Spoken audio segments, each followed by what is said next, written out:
I believe the more thought-provoking, evidence-based content, well, not necessarily evidence-based, but more so authentic, educational style content.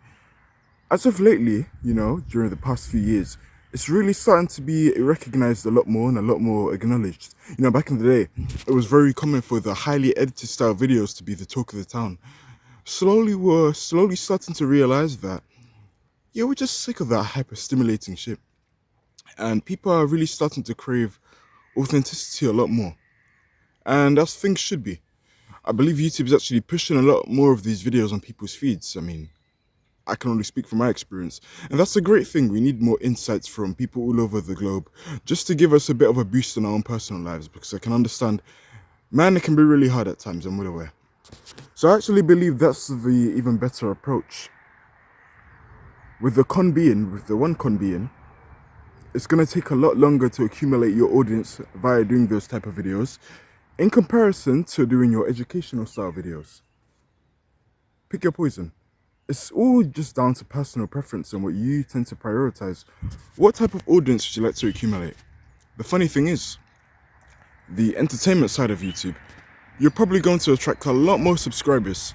Hence why there's a common theme on the internet and everything like that. And the thing being, I tend to notice a pattern that the majority of the vice versa, the majority of the entertainment style YouTubers tend to accumulate a lot of a massive following, a bigger following in a shorter space of time in comparison to the educational content creators. They accumulate it at a lot slower rate. You look at channels like, Mr. Beast, KSI, Astro Speed, Logan Paul. I'm naming things at the top of my head. I'm talking about those type of channels. They will attract an audience a lot greater and a lot faster rate than what an educational creator would create. However, on the flip side, their audience, they're all brain dead. They're all stimulated. They probably doom scroll through social media. They've got bad habits to be watching those style of content. Let me tell you something. Your YouTube feed really, really does say a lot about you. It really does. The subscribers you're watching, what's put on your page, your search history, all of that is somewhat to some extent a reflection of you. Assuming you've been using the app YouTube for a period of time, it really is a reflection of yourself. And that's how YouTube works. You watch a few videos, you type it up. The YouTube algorithm, based on your history and what you tend to, usually consume, from there they take into account what you like and then they end up putting it on your feed. Hence why I say it's a massive reflection of you. And it's also important to know and prioritize the way you act on camera. Basically, I'm telling you not to be an idiot. But I'm not necessarily telling you to be fake or inauthentic, not being in tune with yourself. But more so presenting yourself in a professional way, which is worthy of gaining respect from people rather than, acting like an idiot on camera. Now, I'm not telling you to be a super serious guy 24/7. No, I'm not telling you that. But if I were to act like a goofball on camera, what type of audience do you think I would attract? The exact same audience of goofballs. Let's address the elephant in the room. I have about 95 subscribers, and I believe as of the recording of this video, I also have about 555 videos as I record this video. A lot of people have viewed my channel, but my subscriber growth rate is extremely low. That's not by accident. Now, on paper, if you wanted to be an entertainment YouTuber, and I'm talking to myself in the past, that would have bothered me. But I don't get upset anymore when my channel is growing slowly, because it means I'm really filtering out the type of YouTubers.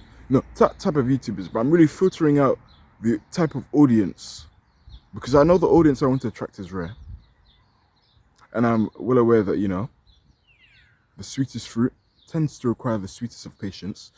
So I know I'm on the right path. It's just that success takes some time. Success in this context of, accumulating an audience that actually resonates with you.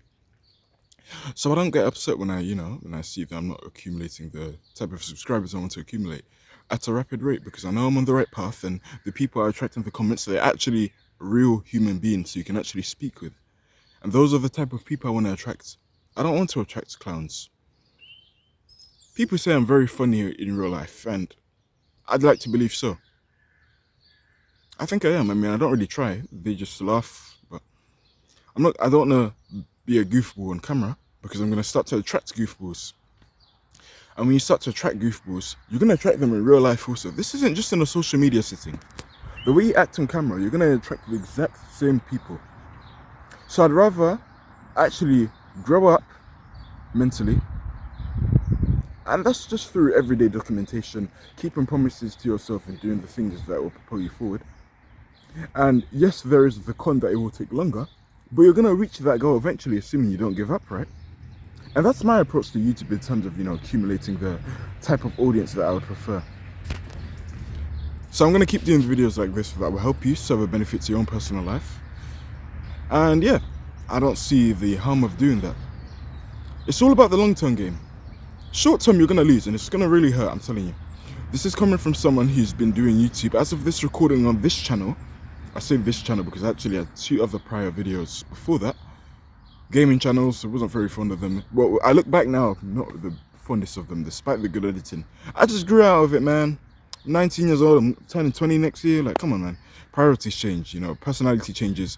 Those video games ain't for me. But it set the foundation in terms of just being consistent with YouTube, so I don't regret that in the slightest. However, I've moved on, matured, greater things, and I'd like to consider myself well above average in terms of, intellect. And I don't mean that in an egotistical way. Honestly, it's not that hard to get ahead of most people, because most people 19 years old, they're either in university having a lot of sex with women, eating junk food, they're probably scrolling through social media, watching porn, playing video games. This morning right now, I picked up the camera, I pressed the record button at 5:37 in the morning. So it should be like 5:45 now. Most people my age are probably asleep. I'm out here working already, hustling. Get my money up, I'm providing value for you people. There's the difference, and it's really not that hard to get ahead. It all starts from the head, mental maturity. And you start to realize, now I really realized this at 14, but most people start to realize at 18. The things that we prioritized in high school, styling your hair a certain way to attract a certain amount of females, and just gaining females in general, and being the cool kid, you start to realize how insignificant that really is in comparison to the vast real world that we live in now. Your high school popularity doesn't matter in your little small community of 1,000 people. How many people are in your city? Guarantee over 100,000. You compare that with your small bubble in a school worth 1,000, 2,000 people? Nothing. So you start to prioritize more things. This is why I'm really proud of my channel. Yes, I'm growing at a lot slower rate, but it's going to be so much more rewarding because of the accumulation effect over the years.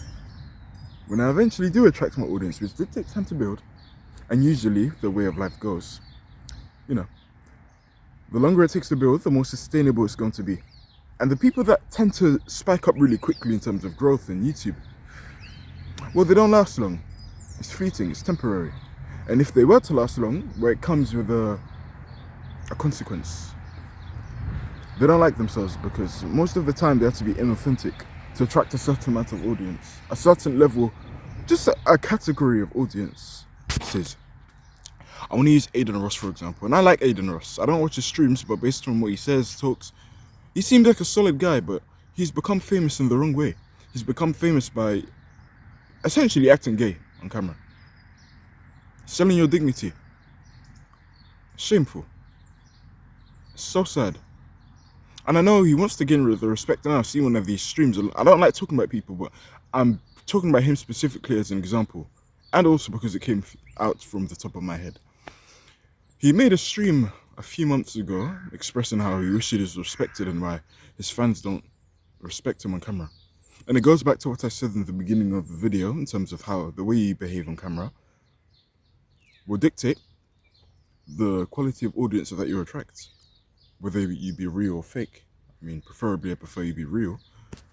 Build yourself up to a point where you're mature enough. You're going to attract the people eventually. The only bad thing is, and this is really the sole purpose of this video, and how I'm going to end off by saying, to anyone who just wants to document their journey, you know, be more educational, help people learn. That's a really admirable approach, and I power to you for it, because I'm with you. But I will tell you in the beginning, it's going to be extremely hard, and I'm speaking from my own personal experience, and you'll probably feel the same. You'll feel the need to do underhanded tactics to try, you know, get a lot of views earlier on. I want you to use these startup years in terms of your YouTube career, and assuming you want to pursue YouTube, as videos that are for you at first. Understand that probably 90% of people are not going to see your videos. I remember even for me, when I was starting off with my YouTube channel, barely anyone saw my videos. I didn't start getting noticed till I had like 200 videos up. I was just posting consistently damn near every day, so that's me. So if you can overcome the painful part, in terms of not getting views, and the best approach and the best mindset you can have when just making videos in general, make the videos for yourself, and please make sure you enjoy the videos, and you know, when you're editing. I cannot stress how much enjoyment I feel when I actually make these videos. When I edit it, especially when editing, it's nice. It feels like my past self is quite literally talking to my current self, and I enjoy it really well. And hey, even if no one else watches your videos, even if the algorithm doesn't push a video out so more people can see your wisdom, well, at least I can know that one person on this planet found this video fun. Not only to record, but to listen to. And it served as a benefit. And that one person being me.